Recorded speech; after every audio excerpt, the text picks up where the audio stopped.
Hello दोस्तों, एक बार फिर स्वागत है आपके अपने YouTube channel APR live classes पर। आप कैसे हैं? आशा करते हैं बेहतर होंगी। साथ ही मेरी वॉइस आपके पास प्रॉपर आ रही होगी।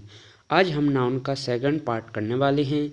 जिन भी बच्चों ने नाउन का फर्स्ट पार्ट नहीं देखा है तो सबसे पहले वो पार्ट कंप्लीट करें, इसके बाद इस वीडियो को आप जारी रख सकते हैं, क्योंकि आपको पहले वो कंप्लीट करने से ही इस वीडियो में समझ आएगा। तो आज हम स्टार्ट करते हैं, एकदम बेसिक से एडवांस तक चलेंगे। सभी एग्ज़ामों के लिए ग्रामर सेम होती है, तो किसी भी एग्ज़ाम का यहाँ पर नाम नहीं लिखा गया है। इसलिए आप अगर इंग्लिश में कमज़ोर हैं तो ये सीरीज अंत तक ज़रूर देखें, आपकी इंग्लिश में निश्चित ही सुधार होगा। तो चलते हैं आज नाउन के सेकंड पार्ट की ओर। आप देखेंगे रूल नंबर सेकंड तक हम पढ़ चुके थे। आज हम रूल नंबर थर्ड पढ़ेंगे। इसमें देखेंगे आप, मैं सेल्फ नोट से इसलिए पढ़ा रहा हूँ क्योंकि सेल्फ नोट से ज़्यादा अच्छे से समझ में आता है। अगर आप कहेंगे तो हमारे टेलीग्राम पर आपको प्रिंटेड फॉर्म में इसका नोट्स मिल जाएगा, तो वहाँ से आप आसानी से प्रिंटेड फॉर्म में भी आप पढ़ सकते हैं। तो जिसकी लिंक आपको कमेंट बॉक्स में मिल जाएगी, तो आसानी से आप वहाँ से डाउनलोड कर पाएंगे। तो इसमें बचा थर्ड रूल है, कुछ नाउन फॉर्म में प्लूरल होते हैं परंतु इनका प्रयोग हमेशा सिंगुलर की तरह किया जाता है। इसमें कहा गया है कुछ नाउन बहुवचन होते हैं, आप देखेंगे बहुवचन की तरह दिखाई देंगे, पर इनका प्रयोग हमेशा सिंगुलर फॉर्म में होता है। मैं आपको पढ़ा चुका हूँ सिंगुलर और प्लूरल पहली क्लास में, तो सभी बच्चे अगर आपको पता नहीं है सिंगुलर प्लूरल तो पहली क्लास ज़रूर देखें। तो इनमें से नाउन कौन कौन से हैं? न्यूज, आपको एस देखकर आप इसे प्लूरल ना समझें। इसके बाद आप देखेंगे कि जे गैलोज, फांसी पर चढ़ाए जाने वाला व्यक्ति। समन्स, न्यायालय का आदेश। इन शब्दों को सभी साथी जरूर याद रखें, कई बार कॉम्पिटिटिव एग्जामों में आए हैं, सीधे सब वहाँ से आते हैं, तो सभी बच्चे इन शब्दों को जरूर याद रखें। मैथमेटिक्स, आपको एस देखकर आप इसे प्लूरल ना समझें। फिजिक्स, पॉलिटिक्स, एथिक्स, एथलेटिक्स, दौड़ में भाग लेने वाला व्यक्ति। तो और देखेंगे जिम्नास्टिक, कलाबाजी करने वाला व्यक्ति।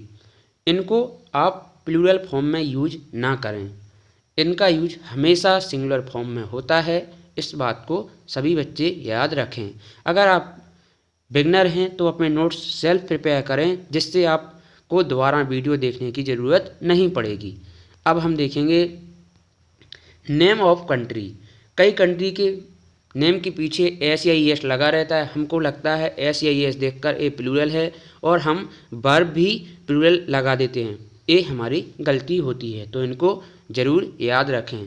The United State, Athens, United Nation, Bells, इन कंट्री के नाम को ज़रूर याद रखें, ये सिंगुलर फॉर्म में यूज होती हैं।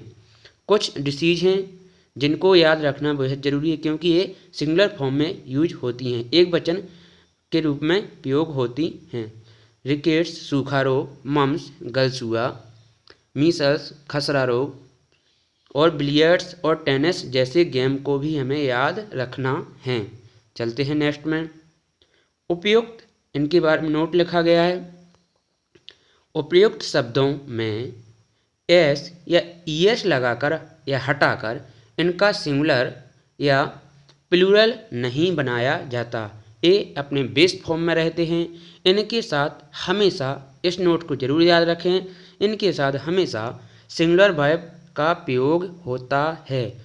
एग्जाम्पल के तौर पर देखेंगे द अरेबियन नाइट्स हैव या has been written by Shakespeare. इनमें से कौन सी वर्ब आएगी? इसमें से आएगी हैज, क्योंकि ये सिंगुलर फॉर्म में यूज होते हैं।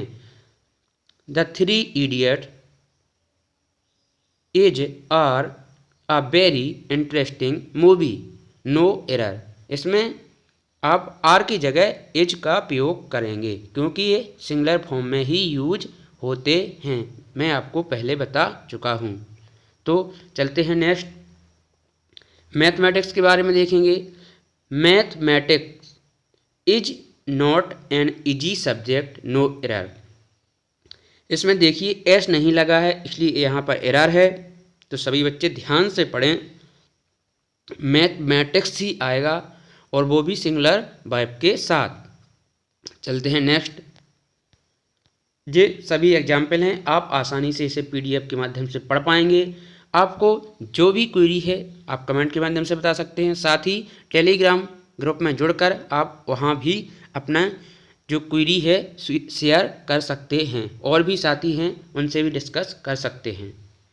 कुछ नाउन का सिंगुलर और प्लूरल में अर्थ अलग अलग होता है, इनको जरूर रूल नंबर 4 को सभी साथी जरूर याद रखें। तो आप वैसे वाटर मीन्स पानी होता है, अगर वाटर में एस लग जाता है वाटर के मीनिंग समुद्र हो जाता है। एयर हवा होती है, एयर्स अगर एस लगा दें तो एरोगेंट या घमंडी की मीनिंग निकलती है।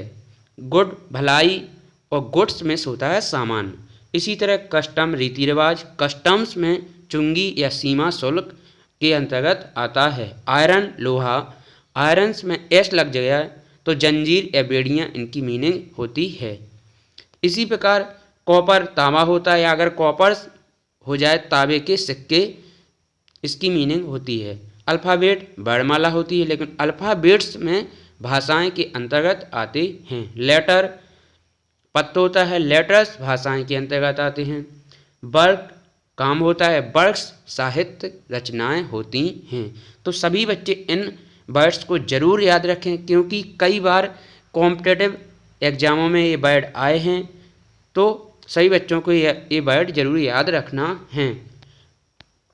अब सेंट्स मिस बालू होता है, लेकिन सेंट्स की मीनिंग होती है रेगिस्तान। वुड मिस लकड़ी होता है, वुड्स मिस होता है जंगल। तो इन सभी शब्दों को सभी साथी जरूर याद रखें। एग्जाम्पल में देखेंगे, I have to do many works today. तो इसमें एरर आप देखेंगे तो इसमें सम वर्क आना है, वर्क्स में होता है साहित्यिक रचनाएं, ना कि यहाँ पर वर्क की ज़रूरत है। इस सेंटेंस में आपने साहित्यिक रचनाएं की मीनिंग वाला लगाया हुआ है, इसलिए सम वर्क यहाँ पर आएगा।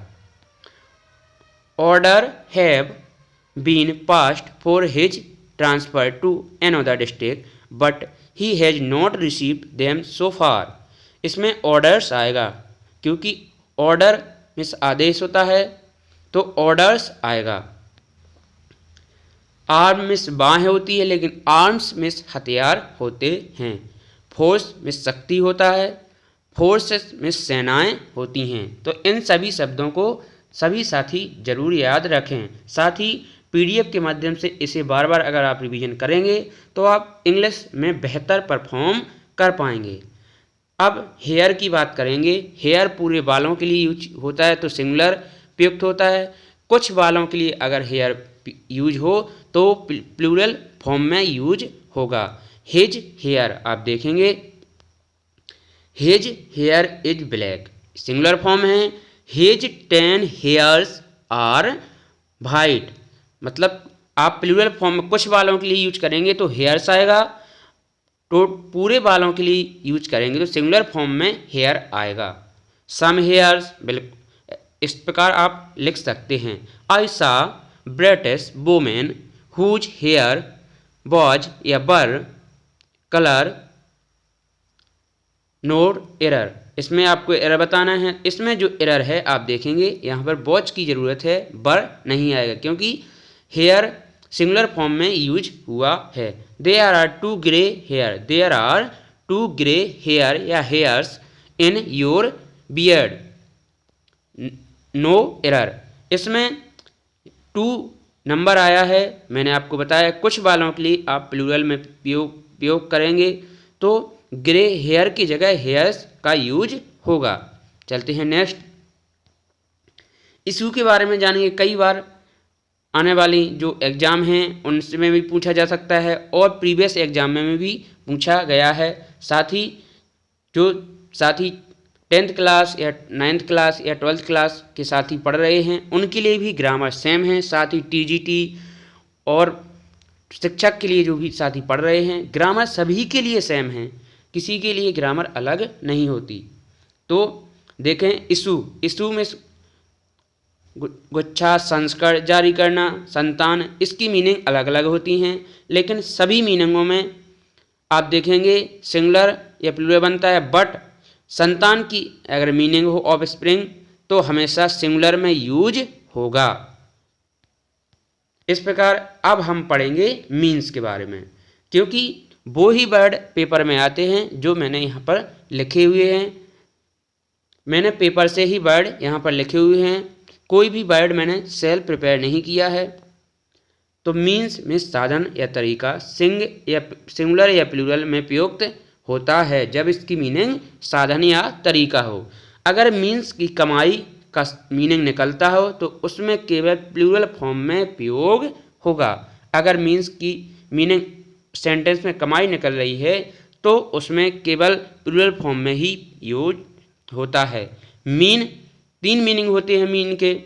मीन में से होता है मतलब, माध्य, एक, दुष्ट या घटिया। तो इनकी मीनिंग आपको मैंने बताई।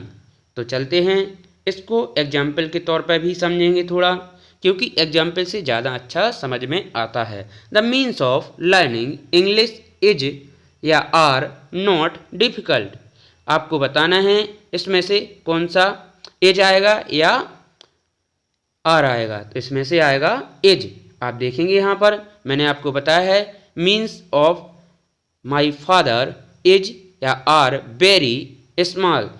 मैंने आपसे कहा था कि जब भी मीन्स की मीनिंग इनकम हो तब वो प्लूरल फॉर्म में यूज होगा। तो यहाँ पर इज नहीं केवल आर का यूज होगा। चलते हैं नोट के बारे में जरूर सभी साथी देखें, क्योंकि नोट उसी चीज़ को किया जाता है जो एग्जाम पॉइंट ऑफ व्यू से इम्पोर्टेंट है। यदि मीन्स के पहले आ एवरी का प्रयोग हो तो वर्ब हमेशा सिंगुलर फॉर्म में प्रयुक्त होती है। इस नोट को सभी साथी जरूर याद रखें। मीन्स के पहले आ या एवरी का प्रयोग हो तो वर्ब हमेशा सिंगुलर फॉर्म में प्रयुक्त होती है। अब हम बेज के बारे में बात करेंगे। बेज में 2 मीनिंग होती हैं, दंड या कमाई। अगर दंड की पनिशमेंट की मीनिंग आईएनजी में प्रयुक्त होगी, सिंगुलर फॉर्म में प्रयुक्त होगी। इफ इसकी मीनिंग कमाई निकलती है तो ए प्लूरल फॉर्म में प्रयोग होगा। तो इन वर्डों को सभी साथी जरूर याद रखें। साथ ही जिन भी साथी की जो क्वेरी है एग्जाम संबंधित वो कमेंट के माध्यम से पूछ सकते हैं। The wages of sin is death. तो इसका जो दंड यहाँ पर मीनिंग क्या निकल रहा है आप देखेंगे दंड का। तो यहाँ पर आप देखें तो इसका में आएगा इज यहाँ पर यूज होगा। The wages of workers Khalistan not sufficient for them. उनकी कमाई उनके लिए पर्याप्त नहीं है। तो यहाँ पर कमाई की सेंस में मैंने आपको बताया है, यहाँ पर आएगा आर, यहाँ पर यूज किया गया है। Some nouns of basis pants, trousers, pyjama, shorts, jeans, tights etcetera. उपयुक्त नाउन को सिंगुलर बनाने के लिए पेयर ऑफ तथा प्लूरल बनाने के लिए पेयर ऑफ का प्रयोग किया जाता है। A pair of pants, 2 pair of pants, many pair of pants. I bought a seizure from market for my own use. तो आप पेयर अगर सिंगुलर बनाना है तो आप पेयर का यूज करेंगे। सम अदर वर्ड को भी हम देखते हैं। इन सभी शब्दों को सभी साथी जरूर अपनी नोटबुक में नोट डाउन करें, क्योंकि प्रीवियस एग्जामों में यहीं से क्वेश्चन आए हुए हैं। नाउन की डेफिनेशन किसी भी एग्जाम में नहीं पूछी जाएगी, जहाँ से भी क्वेश्चन आते हैं वो मैं आपको पढ़ा रहा हूँ। सभी शब्द प्रीवियस एग्जामों से लिए गए हैं। जो भी परीक्षाएँ प्रीवियस ईयर में हुई हैं उनसे ये शब्द नोट किए गए हैं। एरियर्स बकाया राशि, आर्म्स शिक्षा, भिक्षा, प्रोसीडिंग कानूनी कार्रवाई, किसी के अगेंस्ट करना। प्रोसीड्स के बारे में बात करें तो आप देखेंगे कुछ बेचने या प्राप्त करने का धन। प्रोसीड जारी या करना। बिलोंगिंग्स संबंधित वस्तुएं। सराउंडिंग चारों तरफ, रिमेन्स बचा हुआ या शेष, वेजिटेबल या टाइडिंग सूचनाएं, सेविंग्स धन संपत्ति, अर्निंग बचत, एस राख, मीन्स या बेच कमाई। इस प्रकार इन नाउन को सभी साथियों को जरूर याद रखना है। तो इनका यूज कैसे होगा वो मैंने नोट में बताया है। उपयुक्त शब्दों के पहले एन लगाकर या एस या ईएस हटाकर या लगाकर सिंगुलर या प्लूरल नहीं बनाए जाते हैं। इनके साथ हमेशा प्लूरल वर्ब का प्रयोग होता है। सभी साथी इन शब्दों को जरूर याद रखें। इनके साथ ऑलवेज यूज प्लूरल वर्ब। तो सभी साथी इस नोट को जरूर याद रखेंगे कि इन शब्दों के साथ केवल प्लूरल वर्ब का यूज होता है। चलते हैं नेक्स्ट। अब देखेंगे रूल नंबर 4। कुछ नाउन फॉर्म में सिंगुलर होते हैं परंतु इनका प्रयोग हमेशा प्लूरल की तरह किया जाता है। जैसे कि आप देखेंगे कैटल, जेंट्री, इन्फेंट्री पैदल सैनिक, कैवलरी घुड़सवार सैनिक, पीसेंट्री कृषक वर्ग किसान लोग, फार्मर नोबिलिटी योग्य व्यक्तियों का समूह। इस प्रकार प्यूपिल लोग, इस प्रकार ये वर्ड हैं। सभी साथी इन वर्ड को जरूर याद रखें क्योंकि क्वेश्चन यहीं से आते हैं। आप एग्जाम की पेपर उठा के भी आप देख सकते हैं। अगर आपको कोई भी टीचर पर विश्वास करना है तो सबसे पहले उसके से पढ़कर इसके बाद आप मॉक लगाएं। अगर उनसे पढ़ाए हुए जो भी शब्द हैं अगर आप मॉक में अटेम्प्ट कर पाते हैं तो आप निश्चित ही बेहतर परफॉर्म कर पाएंगे और आप एक अच्छी फैकल्टी से पढ़ रहे हैं। क्योंकि मॉक में आप बेहतर परफॉर्म कर रहे हैं किसी से पढ़कर तो आप निश्चित ही एक बेस्ट फैकल्टी से अपनी क्लास ले रहे हैं। उपयुक्त नाउन में एस या ईएस लगाकर इनका प्लूरल नहीं बनाया जाता। इनके साथ हमेशा प्लूरल वर्ब का प्रयोग होता है। इन सभी शब्दों को सभी साथी जरूर याद रखें। जैसे cattles are not allowed to enter this premises. तो इसमें कैटल्स नहीं आएगा। मैंने आपको बताया है कैटल ऑलवेज प्लूरल फॉर्म, तो इसमें कैटल्स एस या ईएस लगाकर इसे प्लूरल नहीं बनाया जाता। तो सभी साथी इसको जरूर याद रखें। रूल नंबर 5 में देखेंगे कुछ नाउन सिंगुलर और प्लूरल दोनों में समान रूप में प्रयुक्त होते हैं। इनको भी याद रखना है। सीप, डियर, हिरन। अब देखेंगे फिश, सालमन्स एक विशेष प्रकार की मछली, स्वैन सुअर, इनिंग्स पारी, सीरेज सैंडी, स्पेसिस प्रजाति, पुलिस। तो इस प्रकार सभी साथी इन शब्दों को याद रखें क्योंकि सिंगुलर या प्लूरल में दोनों में सेम प्रयोग होते हैं। इनमें एस या एस लगाकर प्लूरल या सिंगुलर फॉर्म नहीं बनाया जाता। आसीप आप देखेंगे टू सीप या टू सीप्स लिखना गलत होगा। एग्जामों में कई बार एरर आता है टू सीप्स, तो यहाँ पर टू सीप की ज़रूरत है, टू सीप्स गलत है, यहाँ पर एरर बताई जाती है। सम वर्ड्स आप देखेंगे स्टडीज अध्ययन करना, स्टडी वर्ब है। इनको जरूर साथी याद रखें वर्ब फॉर्म में और नाउन फॉर्म में। स्टडीज अध्ययन यानी नाउन, स्टडी होता है verb. Passing marks, pass marks होते हैं, पासिंग मार्क्स लिखना गलत है। इस प्रकार मैंने आपको कुछ वर्ड बताए जिसको सभी साथी जरूर याद रखें। अब हम पढ़ेंगे नाउन के केस, संज्ञा की कारक पढ़ने वाले हैं। There are five case of noun. संज्ञा के 5 कारक होते हैं। कौन कौन से? Subjective case, objective case, possessive case, vocative case, case in apposition. तो हम इन 5 केसेस के बारे में अब पढ़ने वाले हैं। सभी साथी क्लास में अंत तक जरूर बने रखें। 1 और 2 सब्जेक्टिव और ऑब्जेक्टिव केस के बारे में पढ़ें। यदि नाउन का प्रयोग सब्जेक्ट के स्थान पर होगा तो सब्जेक्टिव केस होगा और ऑब्जेक्ट के स्थान पर होने पर ऑब्जेक्टिव केस बनता है। इंडिया अटैक्ड पाकिस्तान इन 1971। यहाँ पर इंडिया जो है वो है सब्जेक्टिव केस, पाकिस्तान जो है वो है ऑब्जेक्टिव केस, क्योंकि इंडिया सब्जेक्ट है, अटैक्ड वर्ब है और पाकिस्तान ऑब्जेक्ट है, इन प्रोपोजिशन है।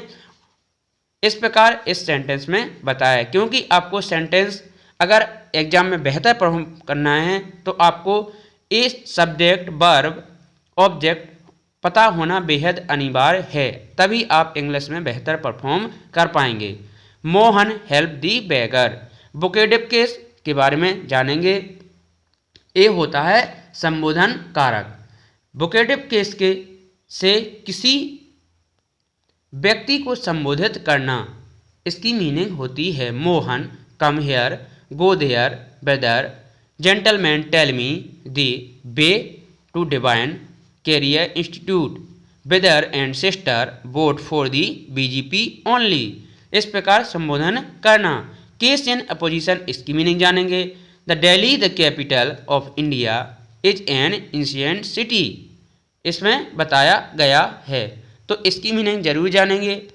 जब किसी नाउन की व्याख्या के लिए वर्ड्स या ग्रुप ऑफ वर्ड्स का प्रयोग होता है तो नाउन के इस यूज को केस इन अपोजिशन कहा जाता है। इस बात को सभी साथी जरूर याद रखें।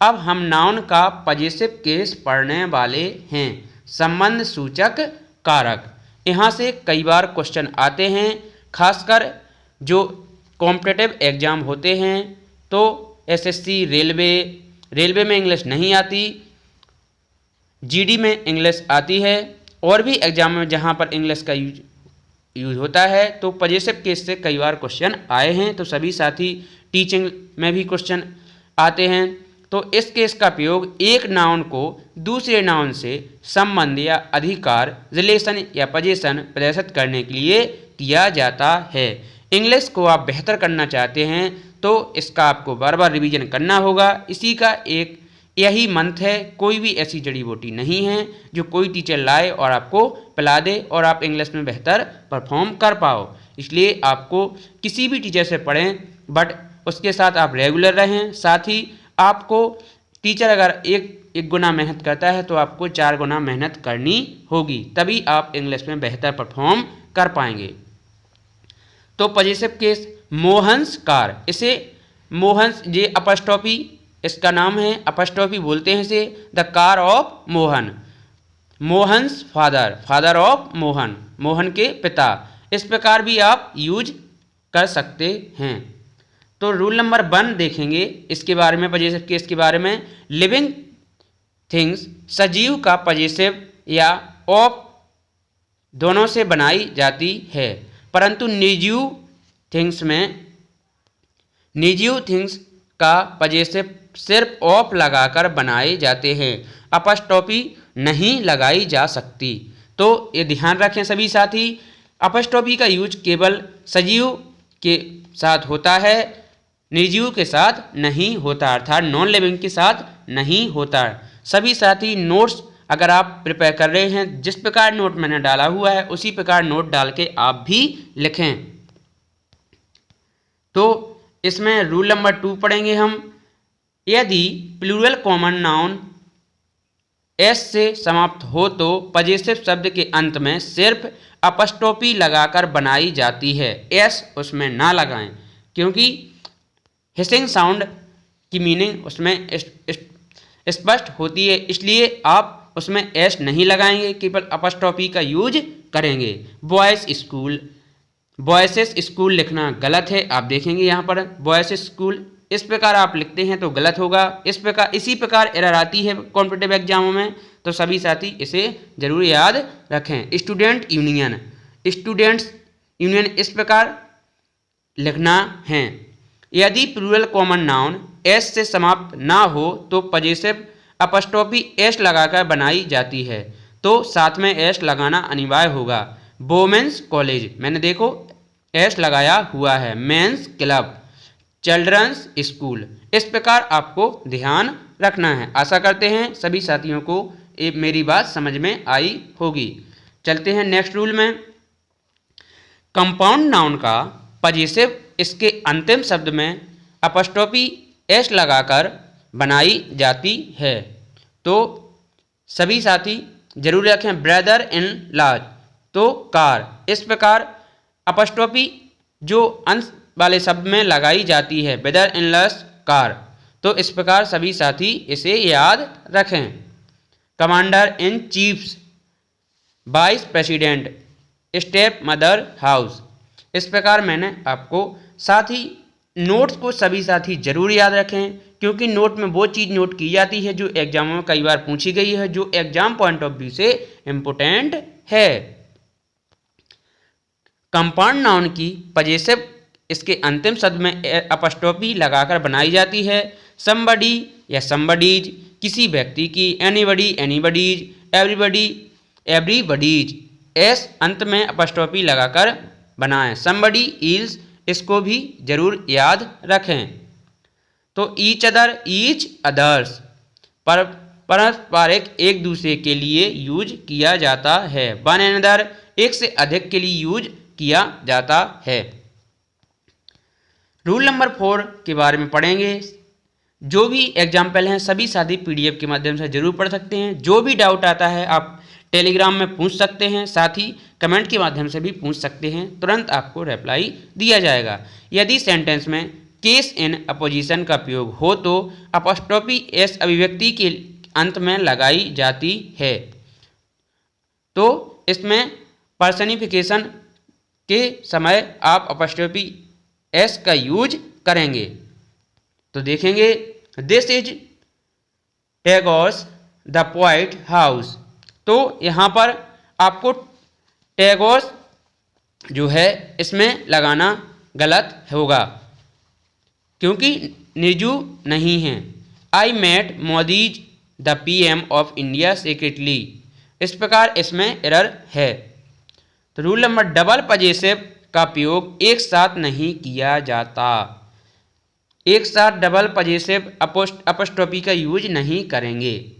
Mohan's wife's secretary is dead, तो इसमें जो secretary of Mohan's wife is dead, इस प्रकार लिखना सही होगा। तो इसको जरूर याद रखें। अब देखेंगे रूल नंबर 6। रूल नंबर 6 में आप देखेंगे, यदि दो या दो से अधिक व्यक्तियों का संयुक्त अधिकार ज्वाइंट पोजीशन हो तो अपॉस्ट्रोफी अंतिम शब्द में लगाई जाती है। इसको जरूर सभी साथी याद रखें। यदि अलग अलग अधिकार सेपरेट पोजीशन दिखानी हो तो अपॉस्ट्रोफी प्रत्येक शब्द में लगाई जाती है।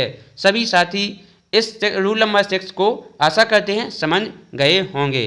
तो देखेंगे, मोहन सोहंस कार, ये ज्वाइंट पोजीशन है, तो अंत जो लास्ट वाला पोजीशन है उसमें आपको अपॉस्ट्रोफी लगाना है। और मोहन सोहंस मतलब सेपरेशन है, मोहन्स की कार और सोहंस की कार, इसमें दोनों में अपॉस्ट्रोफी का यूज किया गया है।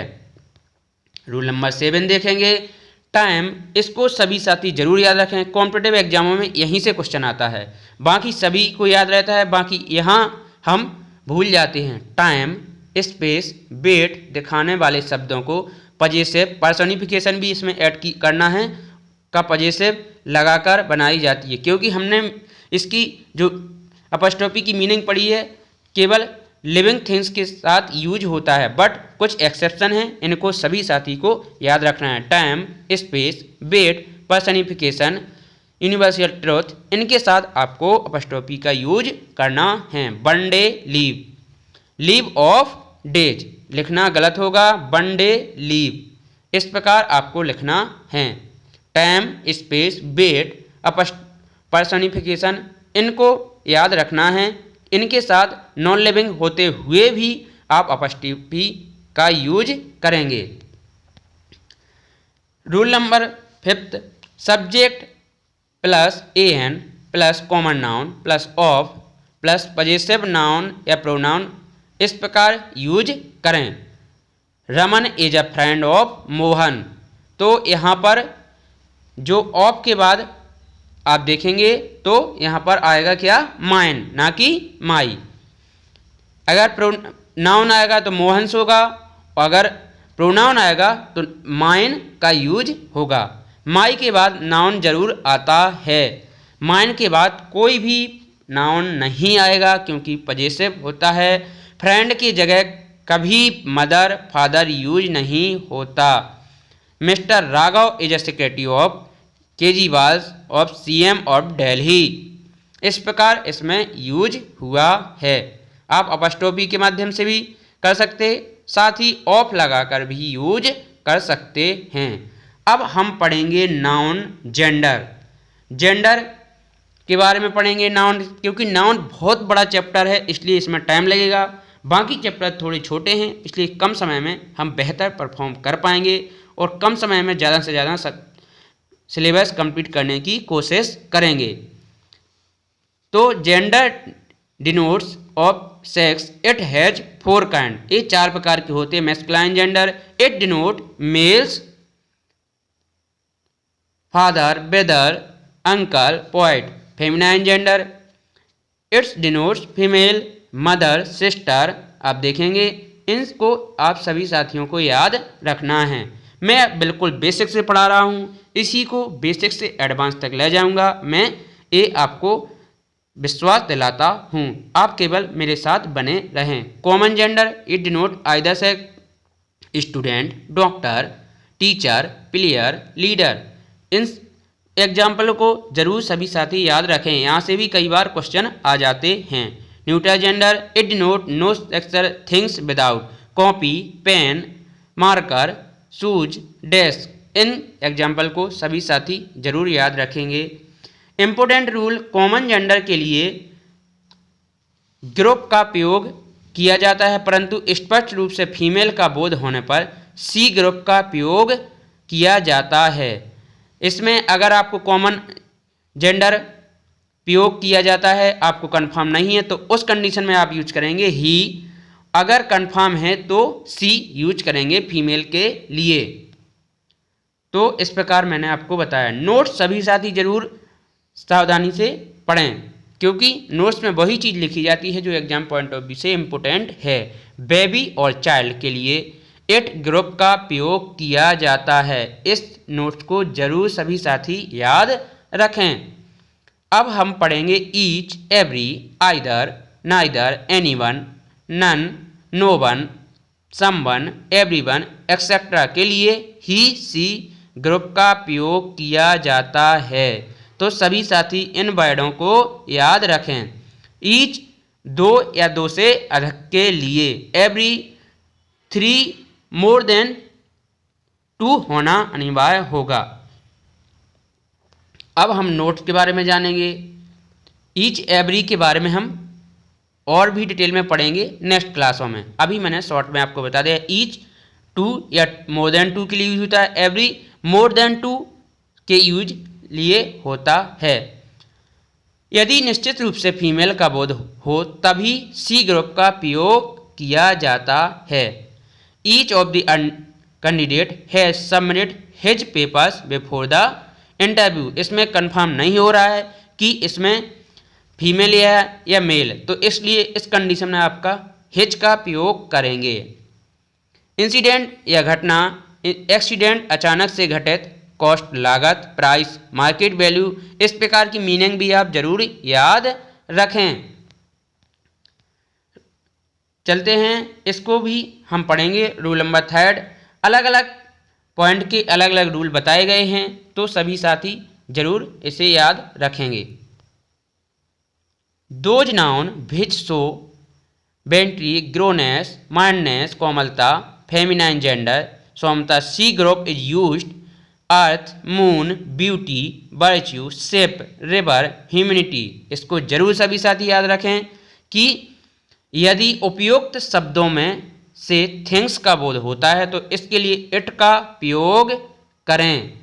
नोट सभी साथी मैं बार बार कह रहा हूँ, बहुत ही अच्छे से आपको अपनी नोटबुक में इसे नोट के रूप में लिखना है। अगर आपको थोड़ी ब्लर दिखाई पड़ रहा है तो आप पीडीएफ के माध्यम से प्रिंटेड फॉर्म में, आप टेलीग्राम ग्रुप पर प्रिंटेड फॉर्म में पीडीएफ मिलेगी, वहाँ से आप आसानी से इसे अपनी नोटबुक में लिख सकते हैं। वहाँ पर आपको प्रिंटेड फॉर्म में चाहें तो आप प्रिंट भी करा सकते हैं, क्योंकि आपके पास अगर समय कम है तो आप प्रिंट फॉर्म में भी पढ़ सकते हैं। यदि निम्न नाउन हो तो इनका प्रयोग मैस्कुलाइन जेंडर की तरह प्रयोग किया जाता है। कौन कौन से नाउन? सन, विंटर, समर, थंडर, डीथ, इलेक्ट्रिसिटी। इसको आप करेंगे मैस्कुलाइन जेंडर की तरह यूज करेंगे। Death, lay his hand on kings too. तो इस प्रकार यहाँ पर डीथ को मैस्कुलाइन जेंडर माना गया है। इसी प्रकार सन, विंटर को भी आप मैस्कुलाइन जेंडर मानेंगे। चलते हैं नेक्स्ट।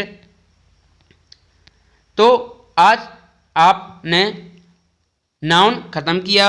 आज ये नाउन की अंतिम क्लास थी। सभी साथियों से आशा है कि एक कंटेंट समझ में आया होगा। अगर आपको समझ आता है तो ज़्यादा से ज़्यादा साथियों के साथ शेयर करें। अगर आप चैनल पर नए हैं तो सब्सक्राइब करें।